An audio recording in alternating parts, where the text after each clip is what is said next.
Hey everybody, Ryan here. Welcome to part 2 of my Christmas Blu-ray update. This is actually part 2 of a total of 3 videos. The first one you already saw.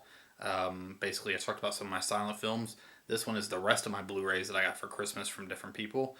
And the third part is actually not going to be any movies. It's just going to be movie memorabilia. More specifically, Star Wars stuff that I have. Like, I got a bunch of new autograph type stuff that I'm going to show off in a video. So, keep a lookout for that in the next few days or so. But let's go ahead and get started with this. First up, actually, most of these films I'm going to go ahead and say are some of my favorite films. A lot of these are kind of upgrades, but I really wanted to get better picture quality, special features for all these. Plus, I just really wanted to upgrade them. First up, one of my favorite movies from the 70s, one of my favorite films in terms of like having powerhouse performances and epic acting. And it's just one of the best satires and really kind of a scary satire that's really still relevant today. And we're talking about Network. And if you haven't seen this film, it is amazing. Basically, it's about this news station, a news division of a station that's actually has bad ratings. They let go Peter Finch.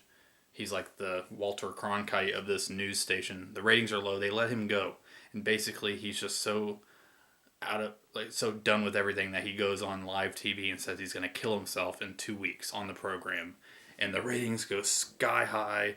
And basically, it's just a story about how they exploit that and you know, the morals of exploiting stuff just for the ratings.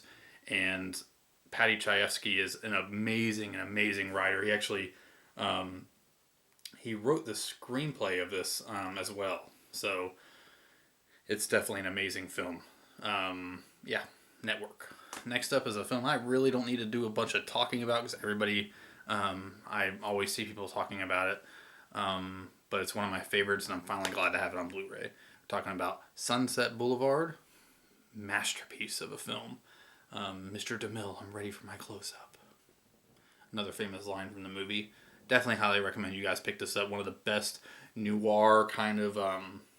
It's really filmed like a noir, like a film noir, but it's not like a detective kind of story. Basically, it's about William Holden's character. He's a screenwriter, and he's just. I'm not going to tell why, but he just has a bunch of stuff going on in his life, and through circumstance, he ends up meeting Norma Desmond, a silent movie star that's actually very kind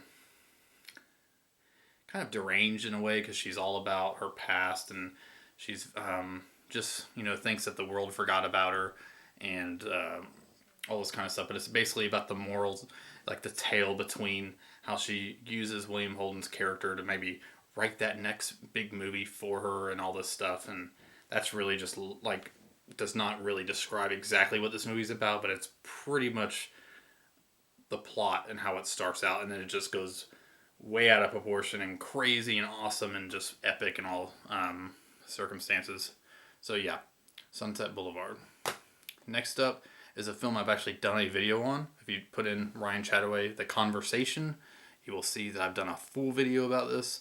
Francis Ford Coppola's The Conversation came out between The Godfather and Godfather Part 2 and was also nominated for Best Picture the same year that The Godfather Part 2 was. So, of course, he won for The Godfather Part 2, but this film is just as much of a masterpiece as Godfather Part 2 is. Yeah, and it's one of the few films that John Cazale starred in. So, next up is a double bill Blu-ray set, and it's 2 movies I absolutely love, and just so happens for a great price, somebody was able to get both of these films for me on the same Blu-ray set, and that is 3 Days of the Condor and All the President's Men, 2 films I absolutely love. And yes, they are on 2 separate Blu-ray discs. All the President's Men is loaded with special features.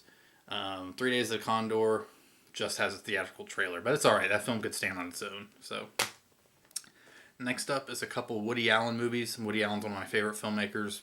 Definitely, Annie Hall is one of my favorite films of all time. Third favorite film of all time, to be exact. And so he's one of my favorite filmmakers, and I upgraded to, my sleeper and Hannah and Her Sisters. So I'm very much looking forward to checking these out in glorious high definition. Next up is a couple of films that are, one came out, I would say, less than 10 years ago. The other one came out this past year, 2015. First, they're both classics to me. One's just, it just came out, but it'll be considered a classic. But the first one, which is definitely a bona fide classic now, is The Masterpiece. Yes, The Masterpiece. I loved it when it first came out, and I loved it ever since. No Country for Old Men, directed by the Coen brothers, written and directed and edited and produced by the Coen brothers, and it's just a brilliant film. I'll be doing an analysis video of this in the next couple of months, so keep a lookout for that. Next up, we have Mission Impossible Ghost. Not that one. That one came out a couple years ago. Rogue Nation. I love all the Mission Impossible movies, but the last two have really just been perfect films in my opinion. I love the first one. The first one will always be perfect to me, even though it has flaws. I think it's perfect just because I love it so much. It's one of my favorites. But these last two have been just amazing. This one especially. I love this film so much. So I highly recommend y'all pick it up if you haven't checked it out yet. Thank you guys so much for watching. I hope you're looking forward to the next videos in this series. Well, the next video with all my memorabilia and stuff. Thank you so much for watching. Happy New Year, and I'll see you in the next video.